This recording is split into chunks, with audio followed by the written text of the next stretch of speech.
Hi, welcome to my channel. Today I'm going to be teaching you how to roast your own coffee beans. This is my final result. I did a medium dark roast. In my experience, this is the best tasting coffee that I've ever had, and I save probably hundreds a year compared to what most people save on coffee by buying green beans like this by the pound. And it's like $3 a pound compared to paying $5 for a latte or something, so I think it's worth it. Minimal equipment. I hope you get something useful out of this. Like, you should know that it's no big deal if you don't have the exact equipment people recommend for doing this a certain way. You don't need to worry about it because you can make pretty much whatever you have at home work for you.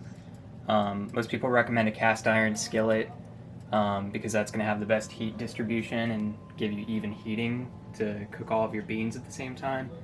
But any pan you have at home works. It might just take a little bit longer. You might need to make sure that your stirring is a little bit faster and more even. Everything I have here is more or less all you're going to need. A pan, a whisk, or anything else you want to stir with. People recommend using a colander, but mine has holes that are usually too big for the beans, and it would fall through, so I just use this sieve for separating the chaff from the cooked. I use this for cooling at first, after I cook the beans, so that before I put them in a bag for degassing, the beans can cool down so they won't melt whatever container I put the beans in. So I wrote a short guide on this on my website. I'll link in the description of this video. In that guide, I stated that most people recommend that you heat your pan to about 500 degrees Fahrenheit before you put the beans in. You don't want to have the temperature too low because then you'll just be kind of slowly baking the coffee beans, and that doesn't really work as well for the Maillard reaction that takes place to actually caramelize those sugars in the beans. And of course, make sure that you have green coffee beans. I get mine from Bodhi Leaf Coffee Traders. I'm not sponsored by them. I just find that they have the best competitive pricing, and I enjoy the natural flavors from the ethically sourced beans, and they're surprisingly cheap. So you can do half a cup. I don't really measure. I probably do more like a cup every time, so I'm going to use like a third of this. Now that the pan is heated up, I just dump them in. And then you want to immediately start stirring because you don't want to end up charring the beans on one side. You want to make sure that all the sugars within the coffee bean get cooked.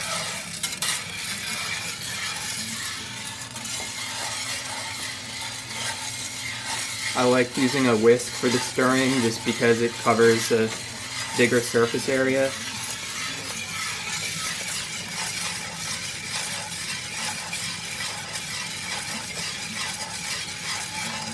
I used a wider pan so that more of the surface area of each bean is in contact with the pan, and that there aren't a bunch that get stuck on top and don't cook as fast as the ones on the bottom.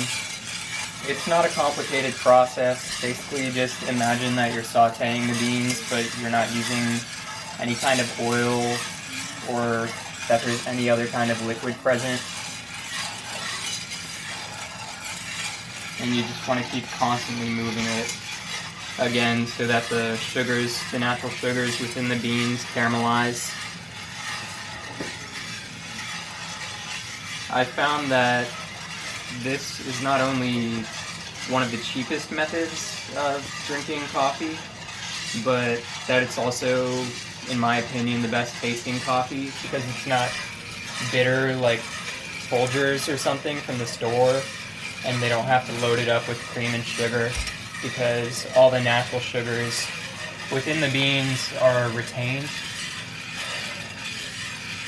and you just get that natural sweetness that you don't with store-bought coffee a lot of the time. So if you see on the surface of the beans that some of them are getting darker a lot faster than the others, that's because the frying pan method, admittedly, is the least consistent method for cooking your own coffee beans. but it's the one that requires the least special equipment. And if you're just starting out, if you want to see if you like home roasted coffee or not, then I recommend doing this first before buying a rotating barrel or anything like that. So what you're hearing now is called the first crack. After all the beans have gone through the first crack and are more brown than like light yellow green, that means that you have a light roast. So you're hearing it crack and the chaff is coming off.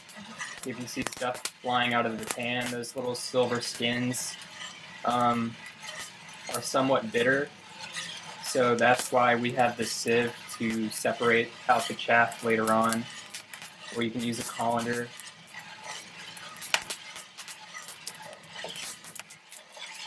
I already see a couple beans that are black because, they could have come from different plants and had slightly different compounds in them that make them darken at different rates, or also just that it was in contact with the pan for longer than the average bean.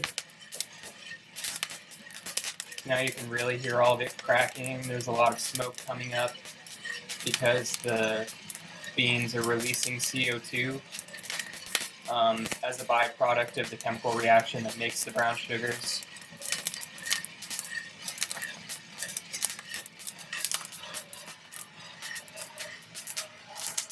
If I wanted to, at this point, I could stop, a lighter roast, most of the beans. I like more of a medium roast, but the longer you continue to cook it, it's going to be less naturally sweet and more bitter. I like it somewhere in between.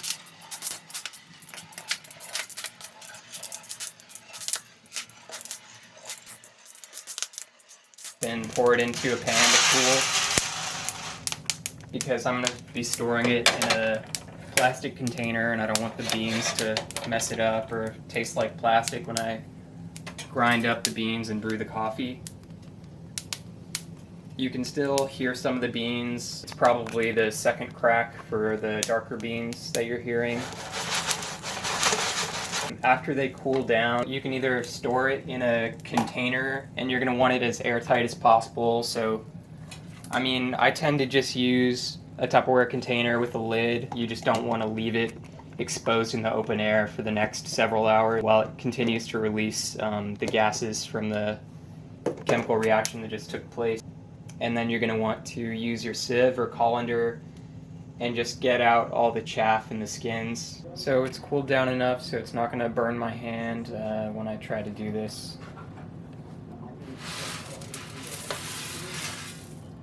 And then you're going to want to do it over something like a sink, or I'll just do it over the pan, because the skins tend to just be bitter and don't really add much flavor complexity to it that you would want.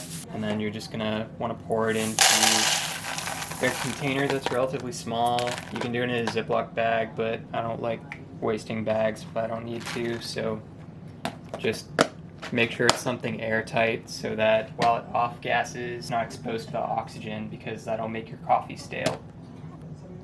When you're off-gassing, you're going to want to let it do that for at least 4 hours. I generally just do it overnight, and then it's good to go in the morning.